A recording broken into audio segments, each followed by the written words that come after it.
देखिए, जो सवाल उठाए जा रहे हैं, ये हर युग में उठाए गए हैं। सवाल भगवान श्री राम पे उठाए गए, सवाल भगवान श्री कृष्ण पे उठाए गए, तो आज अगर ऑपरेशन सिंदूर पे भी सवाल उठाए जा रहे हैं, तो मुझे इससे कोई बहुत अचंभा नहीं है। पहली बार हमने ये देखा कि एक तिरंगे झंडे के तले पूरा देश आके खड़ा हो गया। हमारी जो आर्म्ड फोर्सेस थी, हमारी जो सेनाएं थी, उन्होंने इतना मुंहतोड़ जवाब दिया एक आतंकी कार्रवाई का। हम इसको सेलिब्रेट कब करेंगे? हम सवाल ही उठाते रहेंगे या हम कभी सेलिब्रेट भी करेंगे? आप अपनी सेनाओं का मनोबल ऊंचा करने के लिए क्या कर रहे हैं? आप जिस तरह के सवाल उठाते हैं, एक तो उनकी कोई बुनियाद नहीं है। मेरे ख्याल से अब एक ऐसा समय है जब हमको भारत के शौर्य को, भारत की सेना को पूरी तरह से एक उत्सव की तरह मनाना चाहिए। हमारा वो बुज़दिल पड़ोसी जिसने धर्म पूछ के हमारे भाइयों को मार दिया था, जो जवाब उसको देना था वो हमने दिया है। इस गलतफहमी में कोई न रहे कि सीज़ फायर का मतलब ये है कि ऑपरेशन सिंदूर खत्म हो चुका है। ऑपरेशन सिंदूर सिर्फ हॉल्ट हुआ है।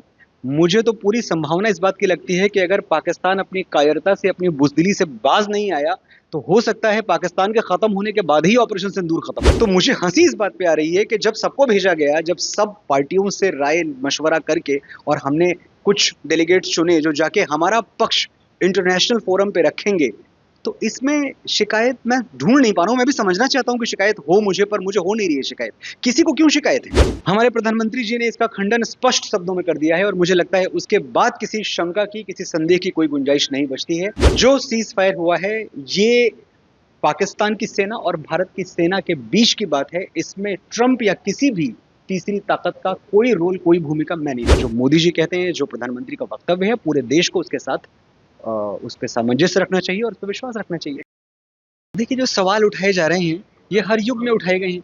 सवाल भगवान श्री राम पे उठाए गए, सवाल भगवान श्री कृष्ण पे उठाए गए, तो आज अगर ऑपरेशन सिंदूर पे भी सवाल उठाए जा रहे हैं, तो मुझे इससे कोई बहुत अचंभा नहीं है। लेकिन मैं ये समझता हूँ कि पहली बार हमने ये देखा कि एक तिरंगे झंडे के तले पूरा देश आके खड़ा हो गया।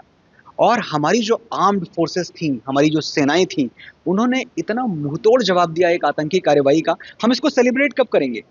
हम सवाल ही उठाते रहेंगे या हम कभी सेलिब्रेट भी करेंगे? आप अपनी सेनाओं का मनोबल ऊंचा करने के लिए क्या कर रहे हैं? आप जिस तरह के सवाल उठाते हैं, एक तो उनकी कोई बुनियाद नहीं है। मेरे ख्याल से अब एक ऐसा समय है जब हमको भारत के शौर्य को, भारत की सेना को पूरी तरह से एक उत्सव की तरह मनाना चाहिए। हमारा वो बुज़दिल पड़ोसी जिसने धर्म पूछ के हमारे भाइयों को मार दिया था, जो जवाब उसको देना था वो हमने दिया है।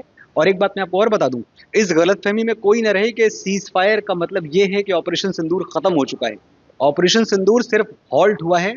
मुझे तो पूरी संभावना इस बात की लगती है कि अगर पाकिस्तान अपनी कायरता से, अपनी बुज़दिली से बाज नहीं आया, तो हो सकता है पाकिस्तान के खत्म होने के बाद ही ऑपरेशन सिंदूर खत्म। विपक्ष का काम है सवाल उठाना। अगर ऐसा होता कि ये सर्वदलीय डेलीगेशन ना होके एक पार्टी का डेलीगेशन होता, तब सवाल एकदम लाजमी था कि भाई आपने सिर्फ भारतीय जनता पार्टी की या किसी भी एक दल के लोगों को कैसे भेज दिया?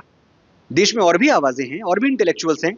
तो मुझे हंसी इस बात पे आ रही है कि जब सबको भेजा गया, जब सब पार्टियों से राय मशवरा करके और हमने कुछ डेलीगेट्स चुने जो जाके हमारा पक्ष इंटरनेशनल फोरम पे रखेंगे, तो इसमें शिकायत मैं ढूंढ नहीं पा रहा हूं। मैं भी समझना चाहता हूं कि शिकायत हो मुझे, पर मुझे हो नहीं रही है शिकायत।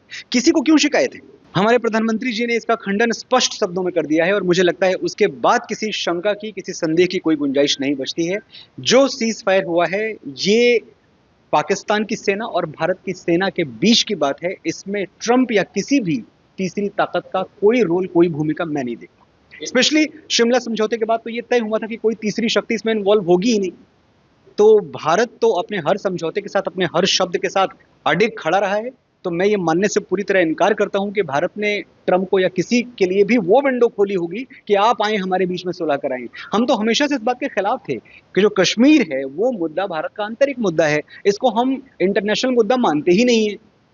तो ये बड़ा हास्यास्पद है कि ट्रंप आए और उन्होंने फोन किया। जो बातें हमने भी सुनी है, इस पे मुझे सिर्फ हंसी आती है और मुझे लगता है ऐसा कुछ नहीं हुआ।